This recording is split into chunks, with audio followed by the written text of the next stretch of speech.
लेकिन हमारे डीसी कार्यालय में ना तो लिफ्ट है, ना रैंप की व्यवस्था है और ना ही टॉयलेट की व्यवस्था है। कई को तो 6-5 महीने हो गए हैं, उनको अभी तक पेंशन ही नहीं पड़ी है। और सहारा पेंशन ये जरूरी नहीं है कि सबको ही मिले, लेकिन जो बीमारी से जूझ रहे हैं 70% से ऊपर जो बेचारे दिव्यांग है, उनको तो कम से कम मिलनी चाहिए। This report is sponsored by Aditya Jyoti Eye Hospital near Chowk. Free OPD, best care and treatment for your eyes.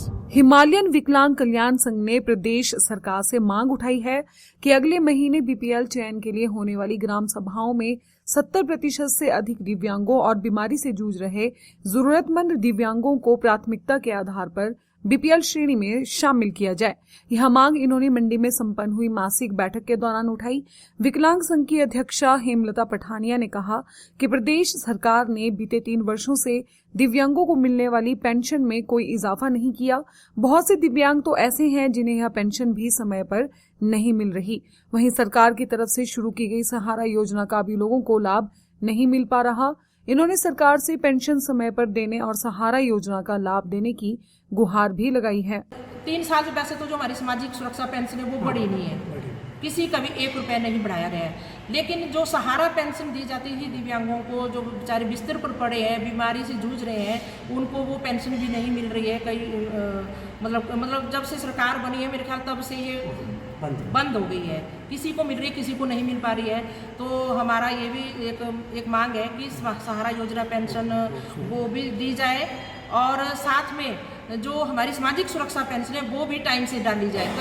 कई को तो 6-5 महीने हो गए हैं, उनको अभी तक पेंशन ही नहीं पड़ी है। तो ये भी हमारी मांग है। और एक मांग हमारी और है, जैसा अगले महीने एक जनरल हाउस होगा, उसमें IRDP का चयन होगा, तो मैं मांग करती हूँ कि दिव्यांगों को उसमें प्रायोरिटी बेस पे IRDP में डाला जाए। वैसे तो हमारे पूरे प्रदेश में तो 2 लाख से ज़्यादा दिव्यांग हैं और सहारा पेंशन ये जरूरी नहीं है कि सबको ही मिले, लेकिन जो बीमारी से जूझ रहे हैं 70% से ऊपर जो बेचारे दिव्यांग है, उनको तो कम से कम मिलनी चाहिए। जो बीमारी जो कंटिन्यू जो दवाइयाँ खाते हैं उनके लिए जरूरी है। हेमलता पठानिया ने कहा कि डीसी कार्यालय में दिव्यांगों की सुविधा के लिए न तो लिफ्ट की कोई सुविधा है और न ही रैंप की। इस कारण दिव्यांगों को डीसी ऑफिस आने जाने में भारी परेशानियों का सामना करना पड़ रहा है। इसके अलावा यहाँ पर शौचालय की भी उचित व्यवस्था नहीं है। इन्होंने मांग उठाई है कि जिले के सबसे बड़े अधिकारी के कार्यालय में इन सुविधाओं को तुरंत प्रभाव से शुरू किया जाए।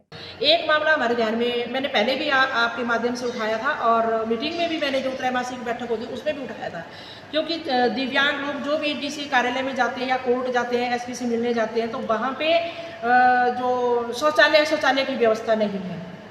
और दिव्यांगों के लिए तो ऐसा शौचालय चाहिए जिसमें व्हीलचेयर अंदर जाए और वो अंदर स्टैंडिंग हो, और हाँ, उसमें बाल पकड़ने की भी मतलब उनको सहारा लेने की जो जरूरत होती है वो भी उसमें होना चाहिए।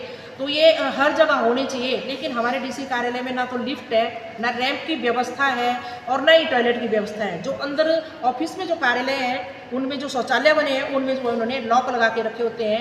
मैं जाती हूँ, मेरे लिए मुझे अगर यूज़ करना हो तो मुझे तो वो चाबी दे देते हैं, लेकिन आम दिव्यांग या कोई और महिला या कोई ऐसी बुजुर्ग जाए तो उनको बड़ी दिक्कतों का सामना करना पड़ता है। तो ये भी एक बड़ा गंभीर मामला है और इसको भी मैं आपके माध्यम से उठाना चाहती हूँ कि शौचालय जो बाहर एक बनाया जाए, एक दिव्यांगों के लिए और एक दूसरा कॉमन बनाया जाए जिसमें आम लोग जा सके।